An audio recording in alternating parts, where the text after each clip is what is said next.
तो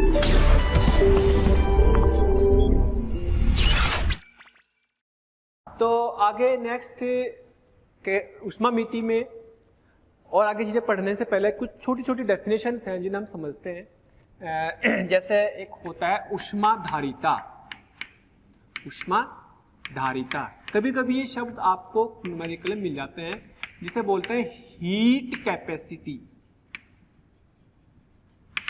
heat capacity, तो जैसे आपको विशिष्ट ऊष्मा पता है कि 1 ग्राम का ताप 1 डिग्री सेल्सियस बढ़ाने के लिए आवश्यक ऊष्मा को क्या कहते हैं? विशिष्ट ऊष्मा कहते हैं। 1 ग्राम का ताप 1 डिग्री सेल्सियस बढ़ाने के लिए लेकिन आवश्यक ऊष्मा को विशिष्ट ऊष्मा कहते हैं। लेकिन अगर 1 ग्राम की जगह कुल द्रव्यमान का ताप 1 डिग्री सेल्सियस बढ़ाने के लिए ऊष्मा चाहिए, उसको बोलते हैं विशिष्ट ऊष्मा, इसको बोलते हैं ऊष्माधारिता। तो ऊष्माधारिता का फॉर्मूला क्या होता है भाई? देखो, 1 ग्राम का ताप 1 डिग्री सेल्सियस बढ़ाने के लिए आवश्यक ऊष्मा कितनी होती है? S। यही तो स्पेसिफिक हीट की डेफिनेशन है। विशिष्ट ऊष्मा की डेफिनेशन क्या है? 1 ग्राम का ताप 1 डिग्री सेल्सियस बढ़ाने के लिए आवश्यक ऊष्मा क्या कहलाती है? S। और अगर कुल द्रव्यमान m ग्राम द्रव्यमान का ताप 1 डिग्री सेल्सियस बढ़ाने के लिए कितनी? ms। तो यही कहलाती है ऊष्माधारिता, हीट कैपेसिटी, ऊष्माधारिता, जिसे हम बोलेंगे ms। इसकी यूनिट क्या हो जाएगी भाई? इसकी यूनिट हो जाएगी कितनी? जूल या कैलोरी पर डिग्री सेल्सियस या फिर जूल पर डिग्री सेल्सियस। सीधा सा फंडा है। कहीं पर अगर ऊष्माधारिता दे दी तो यानी कि आपको डायरेक्ट ms दे दिया, आपको फिर m और s अलग अलग देने की जरूरत नहीं है। किसी भी बर्तन की धारिता की कितनी धारिता ले सकता है, कितनी है, तो वो कहलाती है ऊष्माधारिता। तो इसमें जैसा आपको Q बराबर ms डेल्टा T होता है, तो Q बराबर ms डेल्टा T में अगर उसने बोल दिया ऊष्माधारिता दे दी तो ms दे दिया बस। तो यानी कि Q बराबर ms डेल्टा T जो होता है, यही क्या कहलाती है? आपकी ऊष्माधारिता। तो ms बराबर क्या Q बाई डेल्टा T भी कह सकते हैं, इसलिए इसकी यूनिट भी क्या बन गई? कैलोरी पर डिग्री सेल्सियस। तो यही क्या बनती है? ऊष्माधारिता। ऊष्माधारिता से आपको ये पता लग जाएगा कि भाई कुल द्रव्यमान का ताप बढ़ाने के लिए आवश्यक ऊष्मा कितनी है। 1 ग्राम का बढ़ाने के लिए तो विशिष्ट ऊष्मा थी, लेकिन कुल द्रव्यमान का बढ़ाना तो आपकी क्या कहलाएगी? आपकी ऊष्माधारिता कहलाएगी। ठीक है, तो अगर डायरेक्ट ऊष्माधारिता दे दी तो बस ms की जगह आपको ये रखना है। क्लियर? अब जैसे मान लो मैं बोलूं कि भाई इसका ताप 5 डिग्री सेल्सियस, इसका ताप मान लो 10 डिग्री सेल्सियस बढ़ाया। मान लो क्वेश्चन दिया ताप 10 डिग्री सेल्सियस बढ़ाने के लिए हीट की वैल्यू 10 डिग्री सेल्सियस बढ़ाया तो हीट की वैल्यू 50 कैलोरी है। तो बताओ ऊष्माधारिता कितनी? ऊष्माधारिता तो 1 डिग्री सेल्सियस बढ़ाने के लिए कितनी ऊष्मा चाहिए कुल द्रव्यमान के लिए? कुल द्रव्यमान के लिए इस पूरे का जो ताप बढ़ाया 1 ग्राम थोड़े बढ़ाया, तो एक पूरे का ताप 10 डिग्री सेल्सियस बढ़ाने के लिए 50 कैलोरी। तो Q बाई डेल्टा T लगा दो तो 50/10, इसका मतलब 5 कैलोरी पर डिग्री सेल्सियस। मतलब इसके कुल द्रव्यमान का ताप 1 डिग्री सेल्सियस बढ़ाने के लिए 5 कैलोरी ऊष्मा देनी पड़ेगी। तो 1 डिग्री सेल्सियस का ताप बढ़ेगा तो 5 कैलोरी ऊष्मा, 2 डिग्री सेल्सियस बढ़ाना तो 10 कैलोरी ऊष्मा, कुल द्रव्यमान जितना भी ये होगा। ठीक है, तो इसी को हम ms के बराबर भी बोल सकते हैं। ये हमारी वैल्यू ms की इक्वल आ जाती है। तो इसमें कोई बहुत वो नहीं है, याद ये रखना है कि कहीं पर भी ऊष्माधारिता वर्ड यूज कर लिया यानी कि direct m into s multiply करके दे दिया उसने आपको। ओके, यूनिट ध्यान रखेंगे, कैलोरी पर डिग्री सेल्सियस या फिर कैलोरी पर डिग्री जूल पर डिग्री सेल्सियस बोल सकते हैं, या फिर यहाँ पर केल्विन भी बोल सकते हैं, क्योंकि डिग्री सेल्सियस और केल्विन में ताप में अंतर में कोई फर्क नहीं होता जी। तो ये डेफिनेशन याद रखेंगे और ये ध्यान रखेंगे जिससे ऊष्माधारिता, हीट कैपेसिटी, अगर इसके आगे स्पेसिफिक लग जाए, विशिष्ट लग जाए, तो विशिष्ट का मतलब तो होता है केवल s, लेकिन खाली ऊष्माधारिता की बात करें या ऊष्माधारिता हीट कैपेसिटी की बात करें तो ms हो जाता है। क्लियर? तो याद रखेगा ms डेल्टा ms वाले को। इसके बाद दूसरी परिभाषा आती है हमारे पास, एक और बहुत इंपॉर्टेंट है, जो कि क्वेश्चनों में कहीं कहीं पर आपको ये शब्द लिखे हुए मिल जाएंगे। दूसरी परिभाषा है जल तुल्यांक, दूसरी परिभाषा किसकी है? जल तुल्यांक।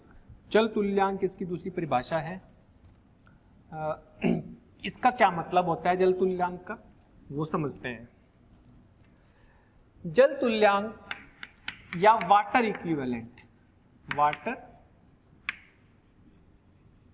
इक्विवेलेंट ऑफ बॉडी या वाटर इक्विवेलेंट। जल तुल्यांक का मतलब ये होता है कि जब किसी वस्तु को हम ऊष्मा देते हैं, किसी कंटेनर का कर लो, किसी बर्तन का कर लो, है ना, किसी भी जल तुल्यांक किसी बर्तन का हो सकता है, किसी वस्तु का हो सकता है। तो एक लाइन में अगर इसका मतलब समझे कि कोई भी चीज है ऊष्मा लेगी, ms डेल्टा टी के हिसाब से लेगी, तो उसका ताप बढ़ रहा है। तो अगर हम उतनी ही ऊष्मा जितनी की कोई वस्तु लेती है उतना ही ताप बढ़ाने के लिए पानी को दे दें, तो कितने ग्राम पानी वो उतनी ऊष्मा ले रहा होगा, वो पानी का भार ही कहलाता है उसका जल तुल्यांक। यानी कि ऐसे पानी की वैल्यू, इतना ग्राम पानी निकाल लेते हैं कि जितनी ऊष्मा वो, उतने ग्राम पानी लेगा उतनी ऊष्मा वो वस्तु या वो बर्तन ले रहा होगा, तो वो कहलाएगा उसका जल तुल्यांक। इसका क्या मतलब हुआ दोबारा समझेंगे, पहले इसकी डेफिनेशन समझें, इसकी डेफिनेशन का क्या मतलब है। डेफिनेशन समझ जाएंगे तो आपको समझ में आ जाएगा।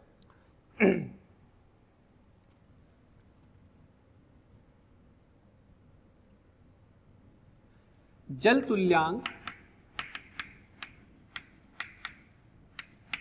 जल का वह भार है जो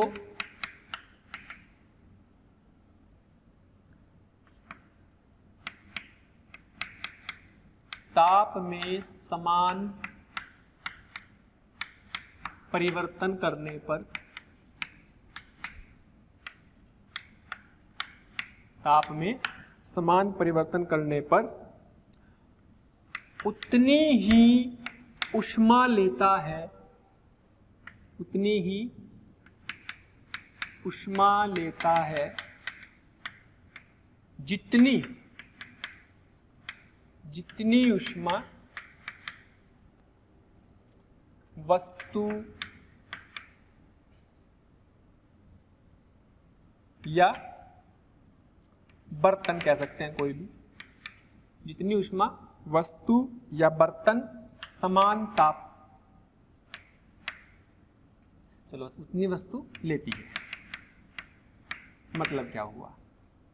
मतलब ये हुआ कि मान लो आपके पास एक वस्तु है या बर्तन है, कोई भी वस्तु है या कोई भी बर्तन कह सकते हैं, कंटेनर, तो इसका द्रव्यमान m है, इसके ताप में परिवर्तन किया s, इस वस्तु की विशिष्ट ऊष्मा s ले लो, s विशिष्ट ऊष्मा होगी वस्तु की, और इसका द्रव्यमान पता नहीं कितना, मान लो W है, ये क्या है, पानी है।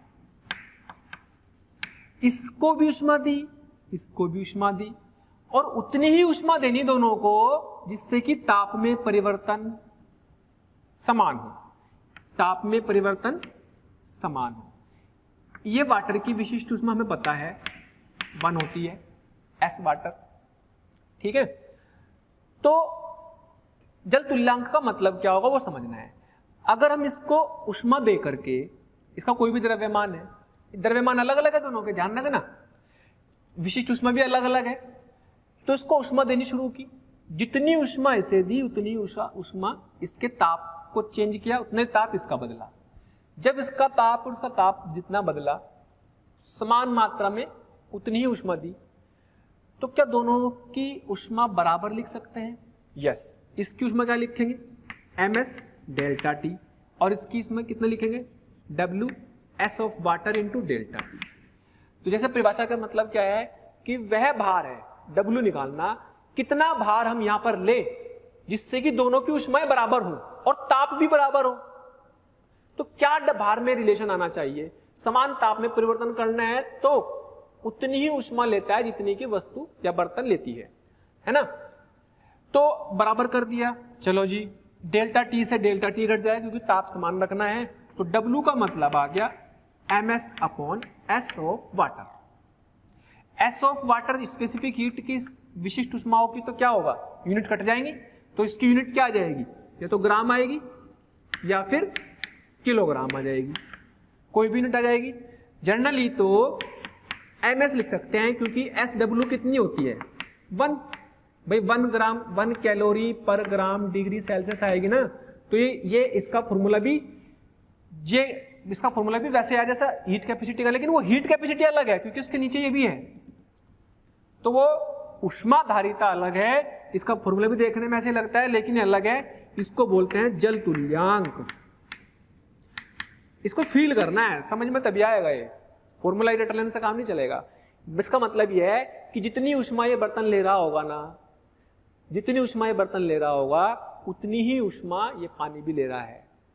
तो अगर मुझे इसकी उष्मा निकालनी तो मुझे इसकी स्पेसिफिक हीट विशिष्ट उष्मा चाहिए, द्रव्यमान चाहिए, तो ms डेल्टा टी से निकाल सकता हूं।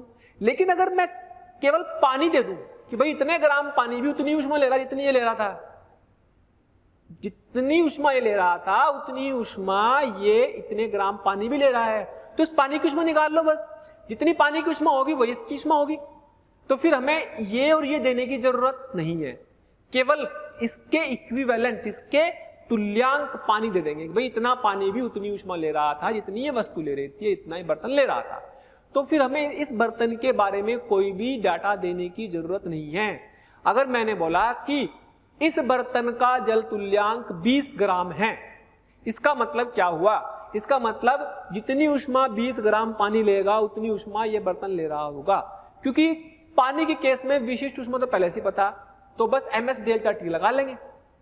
क्लियर? तो 20 ग्राम जल तुल्यांक का मतलब 20 ग्राम पानी भी उतनी उष्मा ले रहा होगा इतने बर्तन, तो बर्तन की ना निकाल करके उस 20 ग्राम पानी की उष्मा निकाल लो, वही इस बर्तन की उष्मा होगी। इसका यूज कैसा होगा वो समझेंगे, इसको क्वेश्चन की फॉर्म में बताता हूं मैं आपको। जैसे मान लो आपको दिया, प्यारे बच्चों बहुत बहुत शुक्रिया दिल से आप सभी लोगों का, जो आप लोगों का इतना प्यार मिला, आप लोगों के इतने व्यूज़, इतने सारे लाइक्स, इतने सारे कमेंट्स मिले। मैं ये आपको बताना चाहता हूँ कि जो डिस्क्रिप्शन में लिंक दिया है, प्लीज़ वहाँ जा कर के अपना एनरोलमेंट ज़रूर सुनिश्चित करें। और प्यारे बच्चों इसके अलावा यदि आप डाउट्स का बेनिफिट उठाना चाहते हैं, आप स्टडी मटेरियल का बेनिफिट उठाना चाहते हैं, तो मोशन के प्रीमियम कोर्स को ज्वाइन करें। ये कहीं ना कहीं आपके लिए बहुत बेनिफिशियल होने वाला है। मान लो आपको ऐसे दे दिया, इसको हम गर्म कर रहे हैं, ठीक है, और इसमें 20 ग्राम पानी है, ये बर्तन है, ये बर्तन है, 20 ग्राम पानी है, 10 डिग्री सेल्सियस पर आ गया। जब इसको गर्म कर रहे हैं और जो बर्तन है, बर्तन की स्पेसिफिक हीट, जो बर्तन है, बर्तन की स्पेसिफिक हीट है 0.6 कैलोरी पर ग्राम डिग्री सेल्सियस। तो मुझे बर्तन की स्पेसिफिक हीट दी, पानी की स्पेसिफिक हीट पता ही होती है, एस ऑफ वाटर 1 होती है, ठीक है। अब सवाल में ये बोल रहा है इसका ताप 60 डिग्री तक बढ़ाने के लिए कितनी उष्मा की आवश्यकता है, कितनी उष्मा की आवश्यकता होगी। सवाल समझ में आया? भाई ये 10 डिग्री सेल्सियस पर 20 ग्राम पानी है, गर्म करा तो इसका ताप 20 डिग्री सेल्सियस 10 से 60 डिग्री तक बढ़ाना, तो कितनी उष्मा चाहिए। अब देखो ध्यान से, बर्तन भी उष्मा लेगा और पानी भी उष्मा लेगा, तो लेगा कौन कौन, दोनों, पानी भी और बर्तन भी। तो अगर हम बिना किसी इस कॉन्सेप्ट को लगाए सवाल को करें, इस कॉन्सेप्ट को लगाए बिना इस सवाल को करें तो बहुत आसान काम है। क्या करेंगे भाई, पहले तो क्या होगा, कौन कौन लेगा उष्मा, पानी भी और ये भी, तो Q बराबर पानी की उष्मा लेगा प्लस बर्तन भी लेगा, और दोनों का ताप, इसका भी 10 है तो बर्तन का भी कितना 10, तो जब इसका 60 हो जाएगा तो बर्तन का भी 60, दोनों का 60 होगा, दोनों का समान ताप रहेगा। तो पानी का द्रव्यमान 20 ग्राम, विशिष्ट उष्मा 1 और ताप, अभी मैं बिना जल तुल्यांक का कंसेप्ट लगाई कर रहा हूं इसको, फिर जल तुल्यांक अगर दे देगा तो क्या करना है। वो बात करेंगे। 20 इंटू 1 इंटू ताप कितना हो जाएगा 60 माइनस 20 प्लस बर्तन के लिए बर्तन का द्रव्यमान दे रखा है 50 ग्राम, इसका द्रव्यमान दे रखा 50 ग्राम बर्तन का।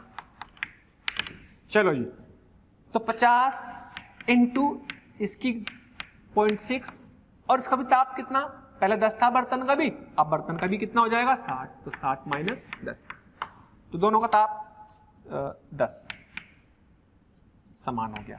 कितनी ऊष्मा आ गई 50 इंटू 20, 5 दूनी 10, 1000 प्लस ये 5 छंग 30, इससे कट गया, ये ध्यान से देखो 5 छंग 30 हो गया, 5 छंग 30 इंटू 50, 30 इंटू 50 का मतलब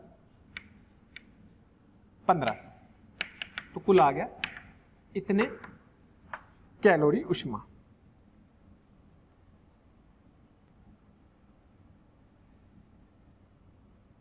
ठीक है, अच्छा, तो अब ये तो बात आ गई इसमें कि हम अगर इसको 60 डिग्री तक ला रहे हैं तो इतनी ऊष्मा की जरूरत पड़ेगी, 2500 कैलोरी। अब मैं इसी सवाल को जल तुल्यांक की हेल्प से बताता हूं। जल तुल्यांक में वो क्या कर देगा इस सवाल में, देखो इस सवाल में अगर मुझे ऊष्मा निकालनी है, तो मुझे सिंपल कंसेप्ट लगाना पड़ा, मुझे इस बर्तन की भी इंफॉर्मेशन देनी पड़ रही। लेकिन अगर इसी सवाल को दूसरे तरीके से दिया जाए, इसी सवाल में वो बोल देगा कि भाई ये जो बर्तन है ये में जो है 10 डिग्री सेल्सियस पर था, 20 ग्राम है, पानी तो गर्म शुरू कर दिया, तो इसका ताप कितना कर देना, फाइनल टेम्परेचर कितना करना 60 करना। ठीक है, तो 60 इसका होगा, 60 इसका बर्तन का भी होगा, दोनों का ताप समान हो रहा है। अब मुझे इस बर्तन का जल तुल्यांक दे रखा, जल तुल्यांक ये दे रखा 30 ग्राम। इसका मतलब क्या हुआ भाई, ये तो ले गई अपनी जल, तो ले गई, ये जो बर्तन ऊष्मा लेगा, ये बर्तन भी ऊष्मा जो लेगा, तो इसकी विशिष्ट ऊष्मा नहीं दे रखी अभी मैंने, सेकंड तरीके से, दूसरे तरीके से, तो जितनी ऊष्मा 30 ग्राम पानी ले रहा होगा ना, उतनी ही ऊष्मा ये बर्तन लेगा बस। तो 30 ग्राम पानी की ऊष्मा निकाल लो, यानी कि बर्तन की ऊष्मा निकलेगी, और वो बर्तन की ऊष्मा निकलेगी, इसकी ऊष्मा निकलेगी, कुल जुड़ जाएगी। तो कुल ऊष्मा कितनी आ जाएगी, क्यू पानी प्लस क्यू बर्तन, तो क्यू पानी कितना, पानी तो वही 20, 1, 60 माइनस 10, और बर्तन में क्या हो गया, अब बर्तन की विशिष्ट ऊष्मा दे नहीं रखी, बर्तन का क्या दे रखा, जल तुल्यांक, यानी कि 30 ग्राम पानी जितनी ले रहा होगा, 30 ग्राम पानी जितनी ऊष्मा ले रहा होगा, उतनी ही ऊष्मा बर्तन खा रहा होगा।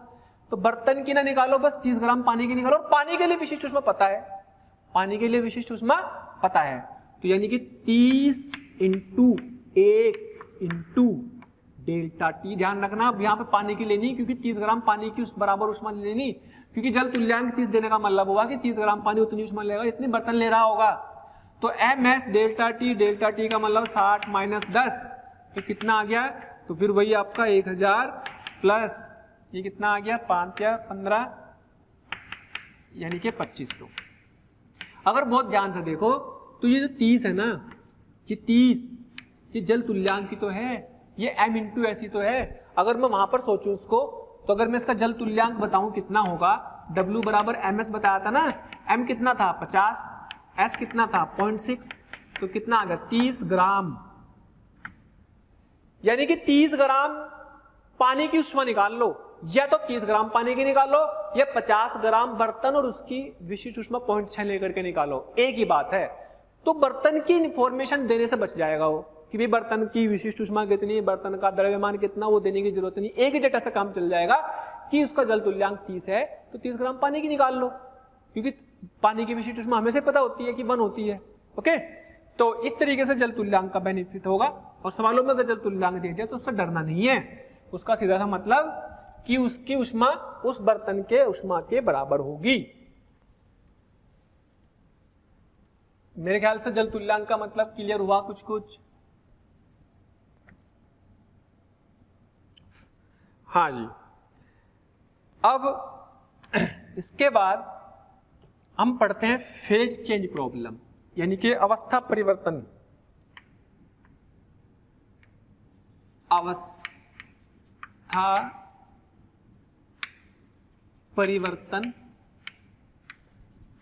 के सवाल।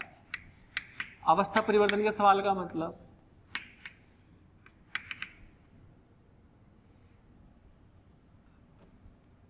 जिसमें आप ये भी कह सकते हैं वाटर आइस मिक्सचर भी कह सकते हैं, वाटर प्लस आइस मिक्सचर, पानी और बर्फ का मिश्रण, इस तरह के। इसमें अवस्था बदलेगी, किस तरह की अवस्था बदलेगी, पानी रहेगा, बर्फ रहेगा, दोनों रहेंगे, और उसका ताप कैसे रहेगा, किस तरीके से सवालों को करना होगा। पहले मैं आपको इनको करने के तरीके बताता हूँ। इसमें हम की अवस्था के करेंगे, जैसे मान लो इस तरह के सवाल आएंगे। दूसरे क्या आ सकते हैं, दूसरा आ सकते हैं वाटर और स्टीम, भाप, पानी और भाप का मिक्सचर हो सकता है, आइस और स्टीम का मिक्सचर हो सकता है, ऐसे कोई भी मिक्सचर बनाए जा सकते हैं। फिर उस तरह के सवालों को पूछा जा सकता है। इसमें ऊष्मामिति के सिद्धांत के हिसाब से भी सोचना है और थोड़ा सा एक्स्ट्रा दिमाग भी लगाना है, ठीक है। तो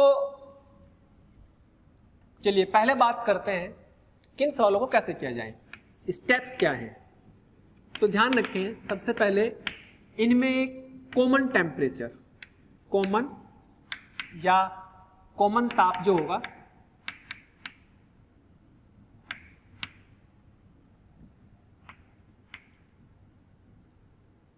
कॉमन ताप पर सभी ऊष्माओं की कैलकुलेशन करते हैं, ऊष्मा की गणना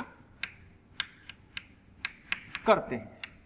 कॉमन ताप, जैसे वाटर आइस के केस में अगर आप ले, कोई भी टेम्परेचर आप मान सकते हैं कॉमन। वाटर और आइस के केस में आप अच्छा रहेगा कि आप 0 डिग्री सेल्सियस को कंसिडर करें, और वाटर प्लस स्टीम की बात करें, भाप की बात करें, तो उसमें आप 100 डिग्री सेल्सियस कॉमन ले लें, क्योंकि 100 पर उबलने लगता है पानी और यहाँ पर 0 पर जब पिघलने लगता है बर्फ। तो वैसे तो कोई भी ले सकते हैं, कैलकुलेशन में कोई दिक्कत नहीं आएगी, लेकिन 0 और 100 पर अगर देखेंगे तो वो आसान कैलकुलेशन होगी। तो इसमें एक चीज का ध्यान रखेंगे, ठीक है। फिर हम जो ऊष्मा है, ऊष्मा दी गई और ऊष्मा ली गई की गणना कर लेते हैं, गणना करते हैं, ठीक है।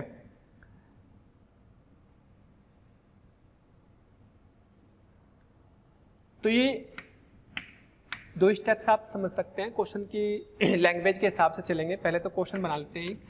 मान लो आपको दिया हुआ है क्वेश्चन कि भाई 5 ग्राम आइस है, 5 ग्राम आइस है, माइनस के 20 डिग्री सेल्सियस पर है, ठीक। और 5 ग्राम आइस को, इसमें है 10 ग्राम वाटर, जल, 10 ग्राम जल है। 10 ग्राम जल 60 डिग्री सेल्सियस के टेम्परेचर पर है, ठीक है। हसरतें दिल में दबाने से क्या होगा, सिर्फ एक बार होठ हिलाकर तो देखो, और सिमट आएगा आसमां आगोश में तुम्हारे, चाहत की बाहें फैलाकर तो देखो, और निगाहों से निगाहें मिलाकर तो देखो, नए लोगों से रिश्ता बनाकर तो देखो। हालांकि प्यारे बच्चों, अब हम आप नए नहीं हैं, बहुत दिनों से आपका हमारा कांटेक्ट हो चुका है। मेरा आपसे यही कहना है कि प्लीज़ सब्सक्राइब करें, और जो हमारा बेल आइकन है प्यारे बच्चों, उसको हिट करें, क्योंकि कहीं ना कहीं जो रिक्वेस्ट आप लोगों के हमें मिलती हैं कमेंट्स के माध्यम से, उसमें हम ये चाहते हैं कि जो भी आपकी रिक्वेस्ट आ रही है उनको अपडेट करें। जो टॉपिक आपके छूट गए हैं वो टॉपिक आपको कहीं ना कहीं जरूर दें। तो वो टॉपिक आपको प्रोवाइड करने के लिए आपको इन्फॉर्मेशन कैसे कहीं ना कहीं मिले, तो आपको किसी से पूछने की जरूरत नहीं है, just to subscribe the channel. Okay, subscribe करें और बेल आइकन को हिट करें। Thank you. इसको उठा के इसमें डाल दिया, इसको इसमें मिला दिया, तो सवाल में क्या पूछेगा वो, ठीक है। तो मिलाने पर बर्फ को, ध्यान सुनेंगे, बर्फ को जल में रखने पर मिश्रण का ताप तथा मिश्रण की अवस्था ज्ञात करो। मिश्रण की अवस्था का मतलब कि मिश्रण में क्या पूरा का पूरा द्रव बन चुका है, क्या उसमें पूरा का पूरा सॉलिड बन चुका है, क्या दोनों है, या क्या दोनों भाप की दोनों के दोनों गैस की फॉर्म में है, दोनों दोनों द्रव की फॉर्म में है, दोनों दोनों लिक्विड की सॉलिड की फॉर्म में है, या दोनों मिक्सचर है। ठीक है, तो सवाल में क्या होगा, एक बर्फ को लिया, पानी के में डाल दिया, और डाल देने पर ये इसको पूरा पिघाल सकता है कि नहीं, पूरा पिघाल सकता है तो कितना टेम्परेचर हुआ मिक्सचर का, नहीं पिघाल पाएगा तो कितना हुआ मिक्सचर टेम्परेचर। तो मिश्रण के टेम्परेचर को भी निकालना है और उसकी अवस्था भी बतानी है कि वो अवस्था क्या है, कि वो सॉलिड है, ठोस है या फिर द्रव है। चलो जी, करने का तरीका क्या है, जैसे मैंने आपको स्टेप बताए, स्टेप में क्या है कि पहले कॉमन टेम्परेचर, तो बर्फ और पानी है तो कॉमन टेम्परेचर पर ले आएंगे, देखेंगे कि कितनी उष्मा कौन देगा, कौन लेगा 0 तक आने के लिए। कॉमन टेम्परेचर क्या होगा 0। वाटर स्टीम में क्या ले लेंगे 100। वैसे कोई भी ले सकते हो, लेकिन कैलकुलेशन आसान करने के लिए आपको ये दिमाग में रखेंगे तो थोड़ा सा इजी रहेगा। अब इसमें क्या होगा, ध्यान से सुने, उष्मा देगा कौन, जाहिर सी बात है दे सकता है और ये लेगा। तो पानी की बात करते हैं। पानी को 0 डिग्री सेल्सियस तक आने में, या पानी द्वारा 0 डिग्री सेल्सियस तक आने में दी गई उष्मा, ये उष्मा दे देगा तो उसका ताप कम हो जाएगा। तो कितनी उष्मा देगा ये, ms डेल्टा टी से 0 डिग्री सेल्सियस तक आना। तो जो पानी है वो कितने पर है, 60 डिग्री सेल्सियस पर, 10 ग्राम है। ये किस में चला जाएगा, 0 डिग्री सेल्सियस के वाटर में। ठीक है, तो कौन से फॉर्मूले से हीट देगा ms डेल्टा टी से। हाँ जी, तो कितनी आ गई, m की वैल्यू 10, s की वैल्यू 1, डेल्टा टी कितना 60 माइनस 0, तो कुल मिला के 600 कैलोरी उष्मा, 600 कैलोरी उष्मा इसमें आ जाएगी। चलो ये 600 कैलोरी उष्मा इसके पास है, अगर इसमें 600 कैलोरी उष्मा निकाल ली जाए या अपने 600 कैलोरी उष्मा से दे दे तो ये 0 डिग्री सेल्सियस के पानी में कन्वर्ट हो जाएगा, बदल जाएगा। लेकिन 600 उष्मा ही ले लेगा तो ये क्या करेगा भाई, बर्फ क्या करेगा, बर्फ के पास -20 डिग्री सेल्सियस का टेम्परेचर और ये 5 ग्राम है। ये सबसे पहले 0 डिग्री सेल्सियस के आइस में कन्वर्ट होगा, तो यहां पे उष्मा किससे लेगा, ms डेल्टा टी से। कितनी लेगा, 5 गुना 0.5 गुना डेल्टा टी कितना आ जाएगा, -20, डेल्टा टी कितना आ जाएगा भाई यहाँ पर 0 माइनस ऑफ -20 दैट इज 20। तो कितना आ गया, 25 दूनी 50। चलो जी, 50 कैलोरी उष्मा ले लेगा ये, 600 वो दे सकता है, जब इसे मिलाएंगे तो 600 में से 50 लेकर के ये 0 डिग्री के बर्फ में तो पहुंच जाएगा। लेकिन अभी भी उसके पास तो उष्मा और भी है, तो 50 तो ले ली और ले लेगा भाई। तो क्या ये 0 डिग्री सेल्सियस तक के वाटर में ला रहे हैं इसको, तो कितनी उष्मा और चाहिए इसको 0 डिग्री तक पिघलने में कितनी उष्मा और चाहिए वो हम निकाल लेते हैं पहले ही। क्या Q बराबर ml से निकलेंगे, क्योंकि ताप में कोई परिवर्तन नहीं हो रहा है। m की वैल्यू 5 ग्राम, l की वैल्यू 80, 5 × 40। ओ वाह, इसका मतलब 400 कैलोरी और चाहिए भाई। देखो 600 कैलोरी थी, 50 ले ली, बचे कितने 550, 400 और ले ली तो ये पूरा पिघल जाएगा बर्फ। 600 कैलोरी में से कुल उष्मा कितनी चाहिए इसे, 50 प्लस 400, 450 कैलोरी उष्मा लेने पर 0 डिग्री सेल्सियस के वाटर में कन्वर्ट हो गया बर्फ। लेकिन उसके पास तो 600 है, 450 तक तो वो 0 के वाटर में इसको पिघाल देगा। तो बाकी 150 का क्या होगा, बाकी जो बचेगी 600 में से 450 जाकर के जो बची हुई हीट होगी वो क्या करेगी, वो इस मिश्रण को ही मिली रहेगी। तो वो क्या करेगी, इस मिश्रण का ताप बढ़ाएगी। तो यानी कि Q बची हुई कितनी बची हुई, 600 थी, बर्फ कितनी खा गया, बर्फ ने 450 खा ली, इसने 600 थी 0 तक आने के लिए, कॉमन टेम्परेचर 0 तक आने के लिए 600 दे सकता है अपनी, और ये 0 तक आने के लिए 450 खा जाएगा। लेकिन इसके पास तो पूरे मिक्सचर पे के पास कितनी बच रही है अभी भी 150, तो जो 150 है वो कहाँ जाएगी, वो इसका ताप बढ़ाने में यूज हो जाएगी।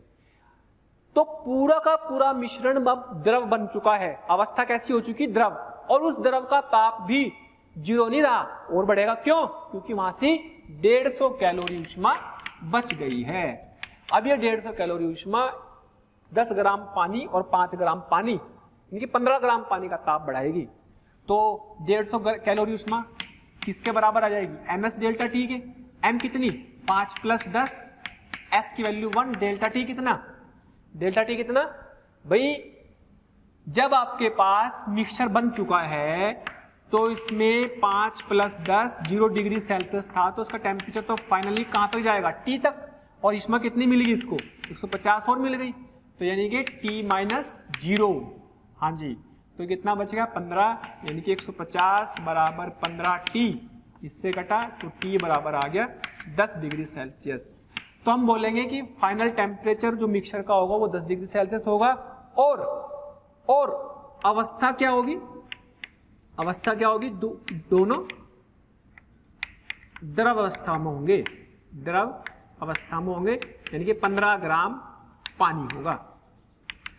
मेरी बात समझ में आई होगी, तो 15 ग्राम पानी होगा, 15 ग्राम पानी की हेल्प से आप बता सकते हैं कि इसमें कितनी ऊष्मा, यहां तक ये इसका ताप 10 डिग्री सेल्सियस होगा। ओके, अच्छा, अब दोबारा से समझें कि करा क्या है। करा ये है कि भाई सबसे पहले देखो कि जो कॉमन टेम्परेचर हो सकता है कहीं तक भी, आप इस पे चाहो 5 डिग्री पे ले आओ कॉमन, 10 पे ले आओ, -1 कुछ ने पे ले आओ, 10, तो कोई भी कॉमन टेम्परेचर 10 मान लो, 20 मान लो, लेकिन उससे क्या होगा, थोड़ी सी कैलकुलेशन बढ़ जाएगी। लेकिन सबसे अच्छा तरीका है 0 मान लेना वाटर आइस में, और स्टीम के साथ 100 मान लेना। अब इसी क्वेश्चन में अगर मैं इसका ताप बदल दूं, कुछ चेंज करते हैं इस सवाल में, ठीक है, ये तो समझ में आ गया कि भाई इसमें अवस्था सारी दोनों द्रव होंगी और ताप कितना होगा मिक्सचर का 10। अब इसी सवाल में ये मिटा दूं, इसको मिटा देते हैं,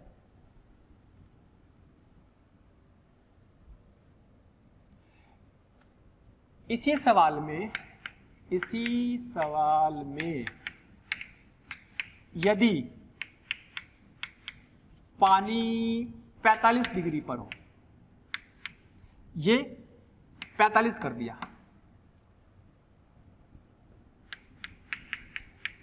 तो इसे रिपीट करो, यानी कि तो मिश्रण का ताप कितना होगा, मिश्रण का ताप बताना है और अवस्था बतानी है, ध्यान से सुनेंगे। अब 45 है भाई, तो 45 डिग्री का वाटर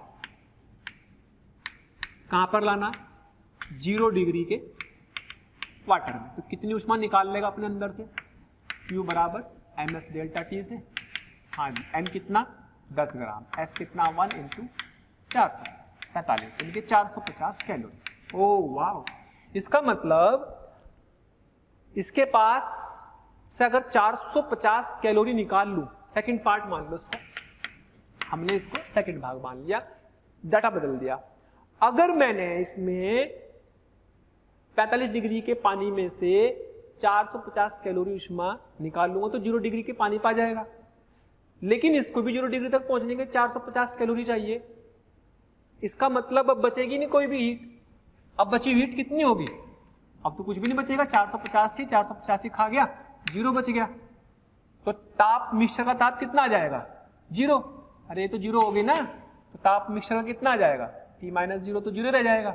यानी कि अब मिश्रण का ताप दोनों किस अवस्था में है, तो मिश्रण का ताप T बराबर 0 डिग्री सेल्सियस ही रहेगा, T बराबर 0 डिग्री सेल्सियस ही रहेगा मिश्रण के ताप में, और अवस्था क्या होगी दोनों की, अवस्था द्रव ही होगी, अवस्था दोनों की द्रव होगी। क्लियर? तो इस तरीके से मिश्रण के ताप को पूछा जाता है और अवस्था पूछी जाती है। अगर इसी को थोड़ा और मॉडिफाई करें, ये बात समझ में आ गई, मिश्रण का ताप आ गया, थोड़ा सा और मॉडिफाई करते हैं कि अगर एक और थर्ड पार्ट ले लेते हैं, यदि पानी 30 डिग्री का हो तो फिर क्या होगा। चलो जी 30 डिग्री का होगा। तीसरा पार्ट करते हैं, थर्ड पार्ट मिटा दो इसको मिटा देते हैं। थर्ड पार्ट में 30 डिग्री का पानी किसमें आ जाना, अगर 0 डिग्री के वाटर तक लाना तो कितनी ऊष्मा निकालेगा, ms डेल्टा टी से। m कितना है, वही अपना 10 S1 और डेल्टा टी, क्या 30 माइनस 0, क्या 300 कैलोरी। यानी कि अगर इसमें से 300 कैलोरी ऊष्मा निकल गई, इसने अपनी 300 कैलोरी ऊष्मा दे दी, तो 300 कैलोरी ऊष्मा निकाल करके पानी तो आ जाएगा 0 डिग्री के सेल्सियस पर। प्यारे बच्चों, आपको वीडियो अगर पसंद आ रहे हैं तो प्लीज़ लाइक करें, शेयर करें और साथ ही साथ उन ज़रूरतमंद बच्चों को इसके बारे में ज़रूर इन्फॉर्मेशन दें जिनको इसकी कहीं ना कहीं आवश्यकता है। मैं जानता हूं आपका दिल बहुत अच्छा है, आप भी दूसरों के बारे में शायद उतना ही सोचते हैं जितना ये मोशन की टीम सोच रही होगी। तो प्यारे बच्चों, इसलिए इन लेक्चर्स के जो भी लिंक्स हैं वो अपने फ्रेंड्स के साथ ज़रूर शेयर करें। विश्वास कीजिए, जितने ज़्यादा लोग जुड़ेंगे उतना ज़्यादा आप लोगों का प्यार, स्नेह, लाइक और कमेंट्स के माध्यम से हमें प्राप्त होगा, जिससे मोशन की टीम मोटिवेटेड होगी और हम लोग दिन रात बहुत ऊर्जा के साथ प्यारे बच्चों आपके साथ काम करेंगे। तो 0 डिग्री के टेम्परेचर पर आ गया अगर, लेकिन बर्फ को पूरी पिघलने के लिए चाहिए 450, यानी कि इसका मतलब पूरा पिघलने के लिए 450 चाहिए। इसका मतलब बर्फ पूरी तरह पिघल नहीं पाएगा। बर्फ पिघल नहीं पाएगा तो कुछ बर्फ बच जाएगा, यानी कि इस अवस्था में कुछ बर्फ होगा, कुछ पानी होगा। लेकिन क्या बर्फ को 0 डिग्री तक आने के लिए केवल 50 चाहिए? तो 0 डिग्री तक तो आ जाएगा वो, तो 300 में से 50 खा जाएगा, बचेगी 250 क्या करेगी, इसमें से कुछ बर्फ को पिघाल देगी, कुछ बर्फ को नहीं पिघालेगी, क्योंकि पूरे बर्फ को पिघलने के लिए 400 चाहिए। ध्यान समझे इस चीज को। तो हमें सिर्फ ये हिसाब लगाना कि इसके पास कितना है, कितना दे सकता है, कितना ले सकता है, कितनी जरूरत है। तो सीधा सा मतलब है कि भाई अब जो हीट बचेगी ना, यहाँ पे तो बचेगी हीट, कितनी बचेगी 300, यानी कि माइनस की 150 बचेगी, यानी कि इस पे तो बेचारे पे कमी पड़ गई, और कमी पड़ गई अगर, तो इसका मतलब पूरी तरीके से बर्फ नहीं पिघलेगा। इसका मतलब बर्फ पूरी तरह नहीं पिघल पाएगा, पूरी तरह नहीं पिघल पाएगा। अगर पूरी तरह नहीं पिघल पाएगा तो कितना बचा भाई, फिर इसकी कैलकुलेशन करनी पड़ेगी। तो कितना बचेगा ये देखते हैं। तो देखो ध्यान से, अगर ये पूरी तरह नहीं पिघल पा रहा है तो फिर क्या होगा।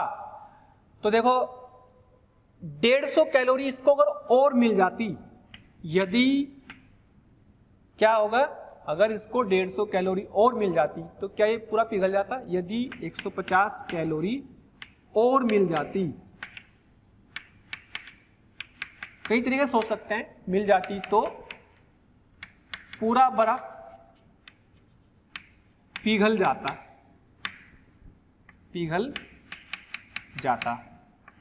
तो 150 कैलोरी के तुल्य बचा हुआ बर्फ मान लीजिएगा m डैश है, तो 150 कैलोरी से वो पिघलेगा। पिघलने का मतलब कौन सी तरीके से फॉर्मूले से हीट लेगा, Q बराबर ms डेल्टा टी से या ml से। पिघल रहा तो 0 का बर्फ 0 के वाटर में तो बदलेगा, तो मतलब Q बराबर m डैश इंटू L। कितनी हीट बच रही इसके पास, अगर मिल जाती तो, अगर मिलती 150 तो जो बर्फ था वो ये वाला इतना, ये भी पिघल जाता, लेकिन मिले ही नहीं, तो ये बचा हुआ बर्फ है 150/80, तो 15/8, इतने ग्राम बर्फ बच गया। इतने ग्राम बर्फ नहीं पिघला, इतने ग्राम बर्फ बच गया। तो कितने ग्राम बर्फ पिघला, फिर जो पिघला वो कितना पिघला कितना 5 ग्राम था, तो 5 माइनस 15/8, तो कितना बच गया 25/8। 8 ग्राम, इतने ग्राम बर्फ पिघल गया। तो ये किस में कन्वर्ट हो गया? पानी में, पानी में बदल गया। तो कुल पानी कितना हुआ? कुल पानी भाई, कुल पानी में आपके पास पहले कितना 10 ग्राम पानी तो पहले से ही था, और ये कितना है 25/8 ग्राम और आ गया। अच्छा,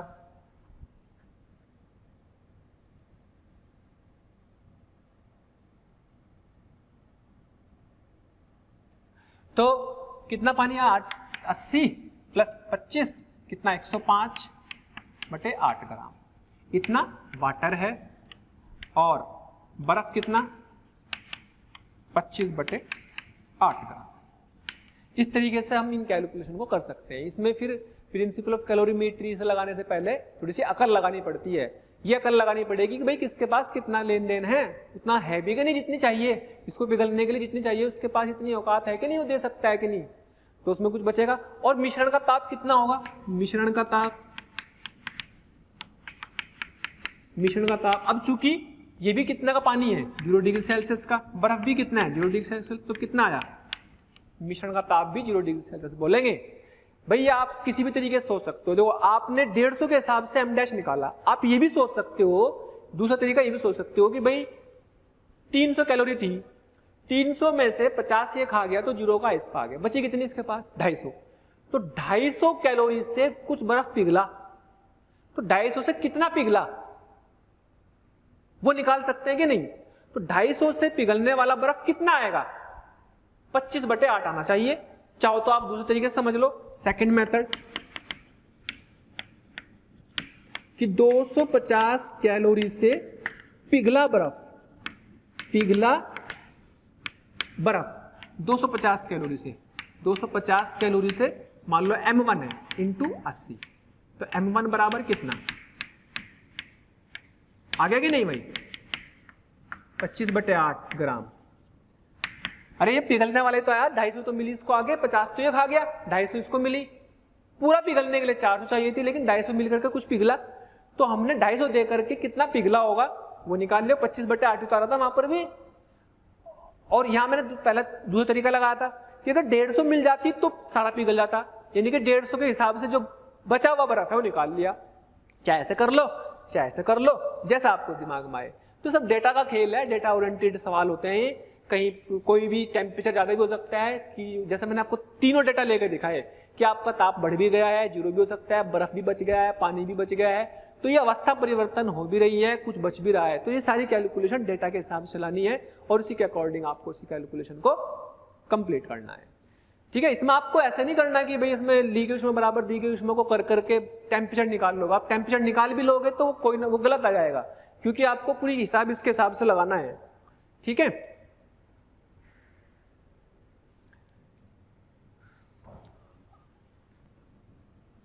अब अगर इसमें और वैरायटी देखते हैं, यही सारे क्वेश्चन अपने स्टीम के साथ भी चल सकते हैं और आपके बर्फ और पानी के साथ भी चल सकते हैं। अगर एक और प्रॉब्लम देखें, वाटर और पानी और भाप का मिक्सचर, पानी और भाप का मिश्रण। तो इसमें आपको दिया हुआ है कि भाई 500 ग्राम पानी है, 500 ग्राम पानी जिसका ताप है 80 डिग्री सेल्सियस। इसको हमने मिलाया 100 ग्राम भाप में जिसका ताप है 120 डिग्री सेल्सियस। इनको मिलाया और कोई भी जो है आपकी हीट का कोई लॉस नहीं है, ऊष्मा का कोई लॉस नहीं है। तो सवाल क्या बनेगा? सवाल वही कि मिश्रण का ताप तथा अवस्था ज्ञात करो। अवस्था का मतलब कितना पानी कितनी भाप, इसकी कैलकुलेशन करनी और मिश्रण का ताप ज्ञात करना। तो इसमें कॉमन टेम्परेचर क्या मान लेना चाहिए? भाप और पानी के केस में 100 डिग्री सेल्सियस। तो 100 डिग्री सेल्सियस तक लाने के लिए तो क्या करो, 500 ग्राम पानी, अगर इसको मैं 80 डिग्री सेल्सियस से 100 डिग्री सेल्सियस के पानी में ला रहा हूं तो कितनी ऊष्मा लगेगी? Q बराबर M, S की वैल्यू कितनी? 1, डेल्टा T कितना? 100 माइनस 80, तो Q बराबर MS डेल्टा T, तो कितना आ गया? 500 इंटू 20, 5 दूनी 10,000 कैलोरी। इतनी ऊष्मा चाहिए। इससे क्या होगा? 100 डिग्री सेल्सियस के पानी में आ गया। अब इसको फिर से देखते हैं भाप को, तो भाप क्या करेगी? पहले तो भाप क्या होगी? 120 से 100 डिग्री सेल्सियस की भाप में आएगी और फिर 100 डिग्री सेल्सियस की भाप से 100 डिग्री सेल्सियस के वाटर में आएगी। तो ऊष्मा ये दे सकती है और ये ले सकती है। अगर बात करते हैं कि यहाँ पर कितनी ऊष्मा निकली, तो यहाँ पर ऊष्मा ले सकते हैं M into S into delta T से, MS डेल्टा टी, क्योंकि यहाँ पे ताप में परिवर्तन हो रहा है। तो ये कितना आ गया? 100 ग्राम, S की वैल्यू ले लेंगे 0.5 और डेल्टा टी कितना? 120 माइनस 100 20, इससे कट जाएगा 5 दूनी 10, 1000 कैलोरी। तो ये आ गया। और यहाँ पर Q बराबर ml से, क्योंकि यहाँ ताप में कोई परिवर्तन नहीं हो रहा, तो यहाँ पर Q बराबर मास की वैल्यू 100, L की वैल्यू 540, तो कितने आ गई? 54,000 कैलोरी। तो इसके पास कुल 1000 प्लस 54,000 दैट इज 55,000 कैलोरी। इतने आने के बाद ये आ जाएगी 100 डिग्री सेल्सियस के वाटर में, यानी कि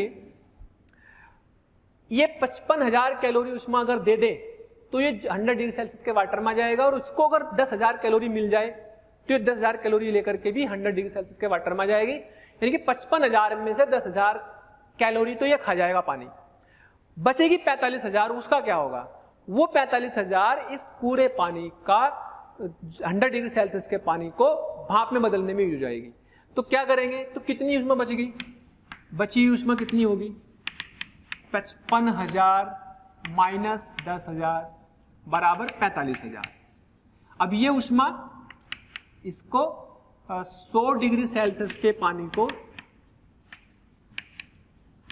को भाप में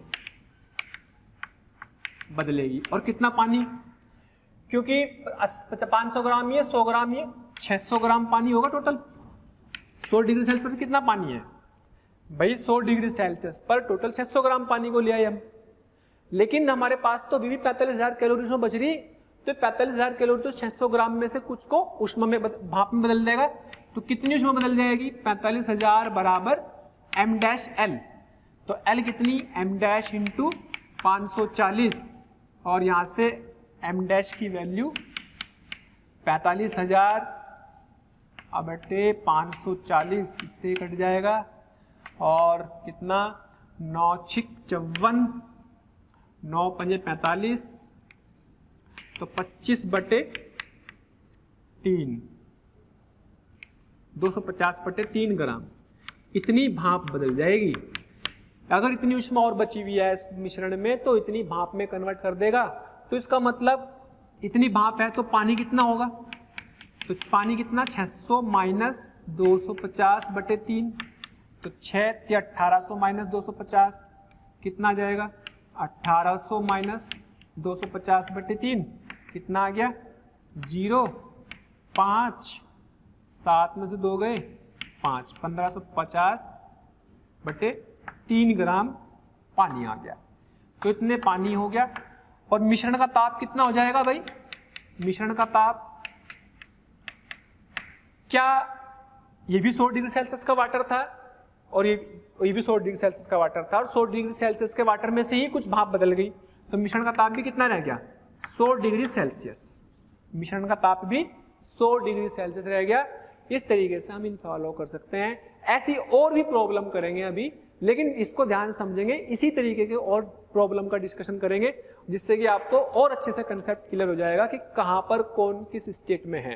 तो इस मिश्रण में पानी भी है और मिश्रण का ताप 100 डिग्री सेल्सियस हो जाएगा। ओके। प्यारे बच्चों, अगर आपको लेक्चर पसंद आ रहे हैं और मैं आपसे कहता हूं कि आपको लग रहा है कि ये टॉपिक भी सर से ही पढ़ना है और आप उसके लिए कोई आपकी क्यूरी है या कोई भी आपके किसी भी तरह का प्रॉब्लम है, तो आप इस टोल फ्री नंबर पर संपर्क कर सकते हैं। टोल फ्री नंबर है 18002121 799 1800212799 1821 799 18002121 799।